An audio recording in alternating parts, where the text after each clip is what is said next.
What's up guys, it's Drac, and we are at Project FDL. We're doing actually a lot of work tonight.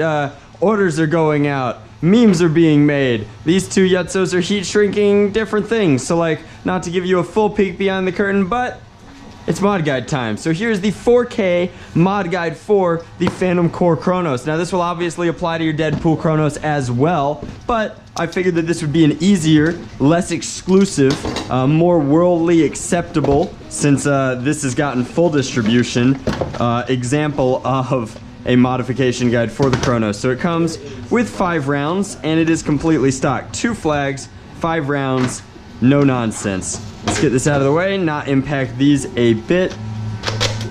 Now, all we've got to do is crack this thing open, for which we will need a Phillips head screwdriver. Smaller? That'll work.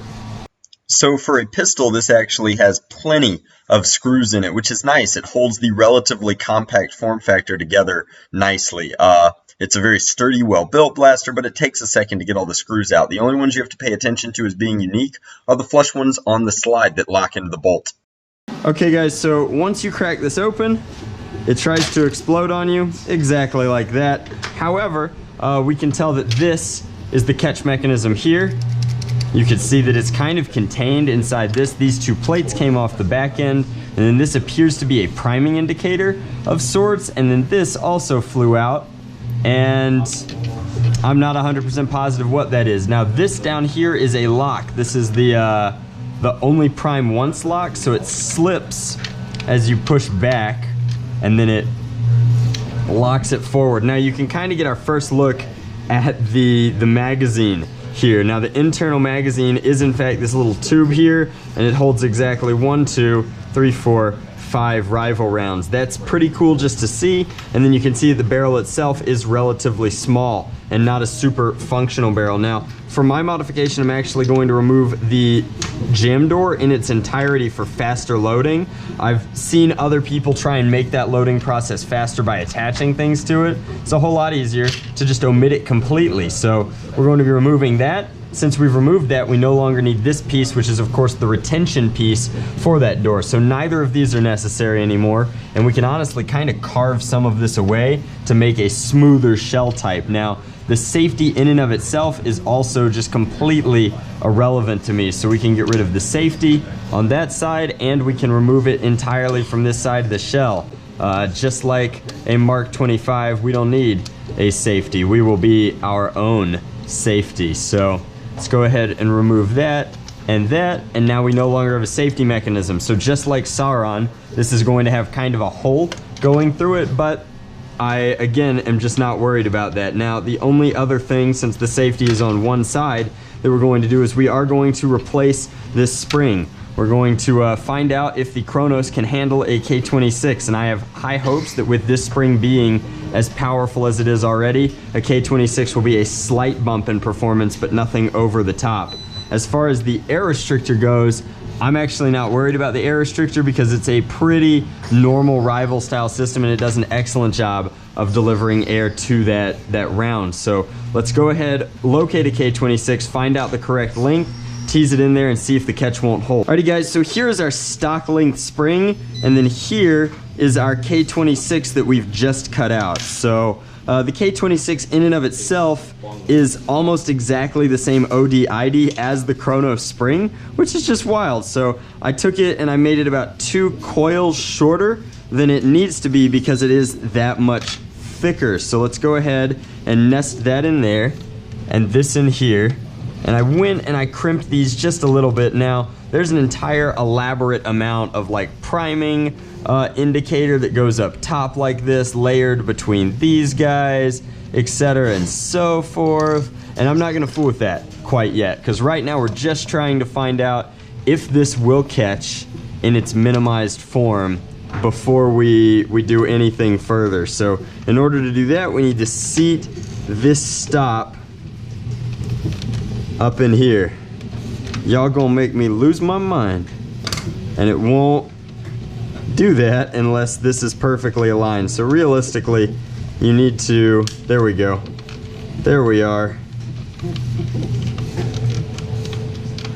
That's that. that's that lined up. And again, like there's a whole sandwich layer of these bits that we are going to put back in, but right now we just want to know if it's going to work. So to do that, get the shell to close.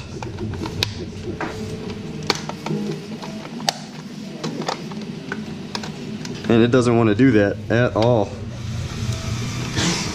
So this is a part of the process that would have been really, really easy for me to just time-lapse through or omit, but I kind of wanted to leave it in because I think that it's a really good exercise in showing that, like, especially when you're in a new blaster for the first time, you don't really have anything to go off of. There's definitely a little bit of trial and error, so since I can't get Premiere to do title screens right now, I will mention that I wanted to add a title saying that clearly when those white panel pieces flew off, I just hadn't put the thought into figuring out that they're honestly like almost dust covers for the bottom of the prime on that slide. So I didn't have a clue where they went until I like really fiddled with them and nested them and figured out how they teased together and then what their purpose in the shell was. So there's a lot of thinking that goes into modding, and I mean this is definitely like old school modding because it's not kit modding. We grabbed a spring that wasn't designed to fit this blaster and kind of made it fit, and then luckily it's a very good fit right now. But as far as getting the shell backs together, it's much easier if you have the back half of the prime on, but I didn't know that at the time either. So like there's a lot of little tricks in here that you've learned, or that I've learned in just my time in the hobby. So like internals that don't want to be in place can be held in place with a screwdriver. Things that you need to like make snap into place you can fit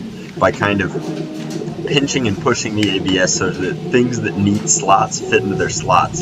And then the priming that I'm doing is an old trick just to make sure that things work before you lock it down. Lots of little lessons here that are all kind of being done without being spoken about because honestly it takes a little bit of focus.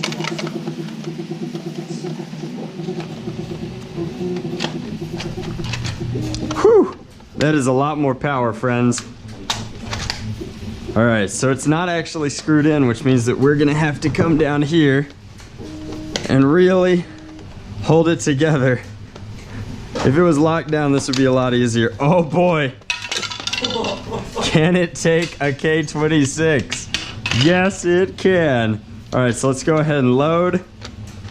Chamber. This is about as minimized as this system gets. And... oh! Yeah? More powerful? I mean, it's smoother before, but sure. Alrighty. So let's finish this thing up. Alrighty guys, so you can see that I've stacked these in like so. This one down here goes in underneath, and then this kind of priming indicator sandwiches in like that. Now these two pieces, you gotta remember the one with the hook goes on top, the one with the ramp goes on bottom. They kind of nest together like that. And the pieces are actually molded in such a way, whoop, that if you see they've got a little notch there and there so that you can tell how they're designed to go together. And then there's a ramp inside here that you just tease the entire system into place. And I don't envy whoever's job it is to do this at the factory because it is a real pain. So since again I can't do titles right now, I feel it's necessary to let you guys know in this voiceover that I incidentally put these panels in backwards. So they're just upside down realistically. They mesh together the same way, but they should be flipped so that the ramp is going the other direction. And now all we have to do is lock this thing down. Once you've actually screwed that back screw in and locked the slide onto the frame, this doesn't pop up as much anymore, and it's much easier to get together. So you can see that's step one. And then just kind of make sure all the holes in the muzzle are aligned as well.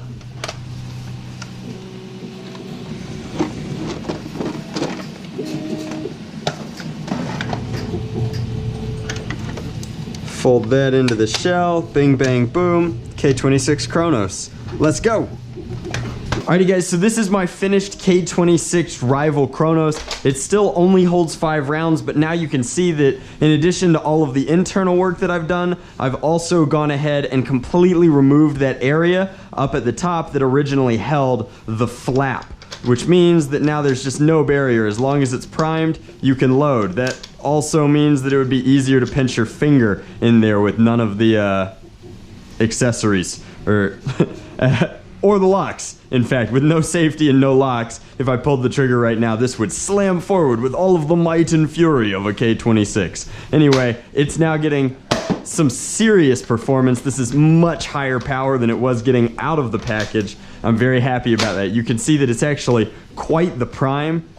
Firing into that SE&C target, hitting it pretty hard, even though it's like only 25 feet away. I just wanted to get this video out for you guys. I will mention that if you're gonna try and step to the SE&C and your club doesn't have a full battle flag, scoreboard.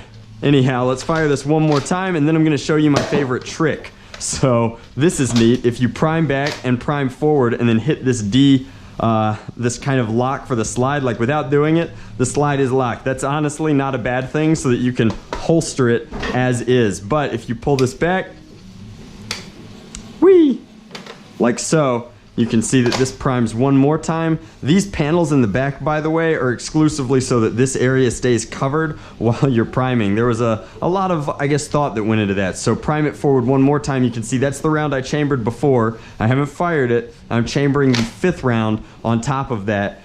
You can see that they're both very tight, very far into that barrel, and they're both going to hit the hop-up tab in the front. So, shotgun! That's pretty cool. You can double load it, just like you can double load an Helios or an Apollo. That is one of the neat advantages of this style, whereas the Artemis is kind of tricky to do that way because of how it revolves through its barrels. It's a good way to get jams. This is just a top shelf rival pistol now, and it's getting better performance than your average stock blaster at a price point of 20 United States dollars at Target, or less money if you got it when it was on sale. You could pick them up for $15 on the shelf. So that is the rival Kronos mod guide. Pretty definitive. But thank you guys very much for watching. If you have any suggestions, let me know in the comment section below. And if you guys could think of a good name for one of these or a good color scheme that I should put on it, I would appreciate that feedback as well. As always, much love, Nerf on, Drac out.